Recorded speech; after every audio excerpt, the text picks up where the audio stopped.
Nous sommes ici, environ à mi-chemin entre le solstice d'été, le 21 juin, et l'équinoxe d'automne, le 23 septembre. Comme chaque année au mois d'août, c'est le moment où l'on voit beaucoup d'étoiles filantes. À cette époque de l'année, la Terre traverse les débris qu'une comète a laissés sur son sillage. La Terre fonce dans cette nuée de poussière. Ce sont de minuscules grains de quelques milligrammes seulement qui s'échauffent et s'enflamment au contact de l'atmosphère de la Terre. Et c'est le feu d'artifice des étoiles filantes.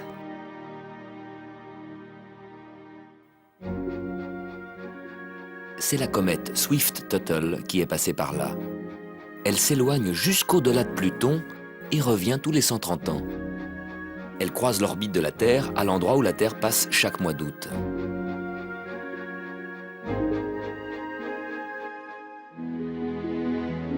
La Terre traverse les poussières de comètes comme une voiture les flocons de neige. Pour les voir, il faut regarder en avant. Mais c'est où l'avant? Avec la Terre qui tourne autour de son axe, où est l'avant?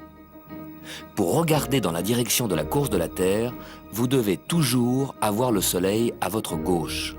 À minuit, en regardant vers le sud, vous tournez le dos au Soleil. Pour l'avoir à votre gauche, tournez-vous à gauche, vers l'est. Ça y est, là vous regardez en avant, dans la direction des poussières de comètes. Vers minuit, les étoiles filantes devraient apparaître à 3 largeurs de main au-dessus de l'horizon. Mais comme la Terre tourne, plus la nuit avance, plus vous devez regarder vers le sud-est. Et le point d'où viennent les étoiles filantes va monter dans le ciel. C'est le matin que vous en verrez le plus, car le matin, vous regardez directement vers le radiant, le point d'où viennent les étoiles filantes.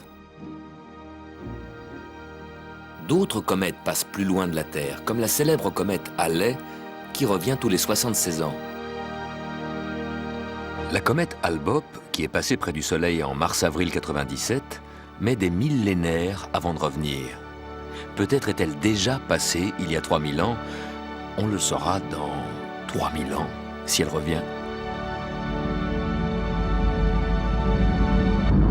Mais il y a parfois des comètes qui se font piéger, comme la célèbre petite comète Schumacher-Levy, qui en 1994 était passée trop près de Jupiter. Elle a été capturée par les énormes forces d'attraction de Jupiter et s'est mise à tourner autour de la planète géante sur une orbite qui la faisait passer de plus en plus près. Le tiraillement des forces gravitationnelles finit par faire éclater le noyau de la comète. Un tour d'orbite plus tard, ces fragments s'écrasèrent les uns après les autres sur l'épaisse atmosphère gazeuse de Jupiter.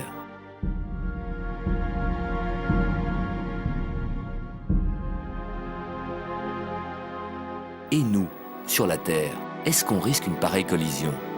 C'est très peu probable, mais à son prochain passage, Swift-Tuttle nous croisera de près.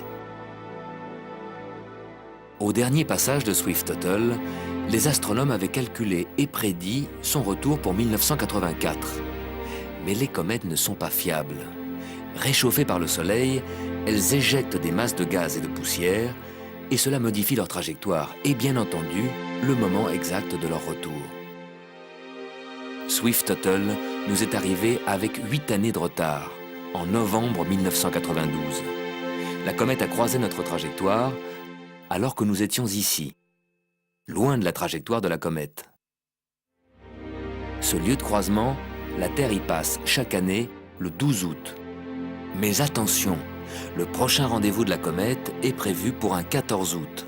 Ce sera en 2126. La Terre passera cette espèce de carrefour, comme chaque année, le 12 août, 2 jours avant la comète. Si la comète arrive comme prévu le 14, tout va bien. On sera passé avant la comète. Mais si elle a 2 ou 3 jours d'avance, vos arrière-petits-enfants risquent une rencontre très serrée. À la prochaine pleine lune, regardez comme elle se lève à l'est quand le soleil se couche à l'ouest. 1 ou 2 heures après le coucher du soleil, la pleine lune est si lumineuse qu'autour d'elle on ne voit plus d'astres, sauf Jupiter, la planète la plus grande du système. Grâce à sa brillance, Jupiter reste visible même quand il apparaît en conjonction avec la pleine Lune.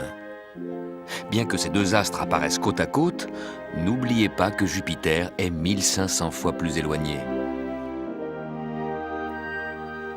Une telle conjonction nous montre bien la chorégraphie du ballet planétaire.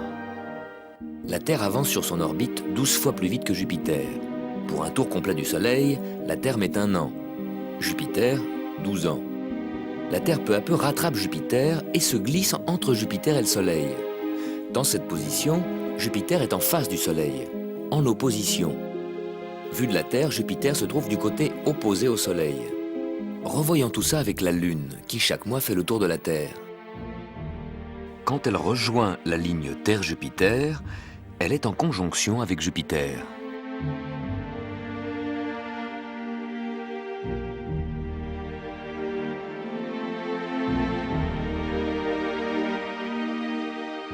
Et vous pouvez voir la Lune et Jupiter traverser le ciel côte à côte.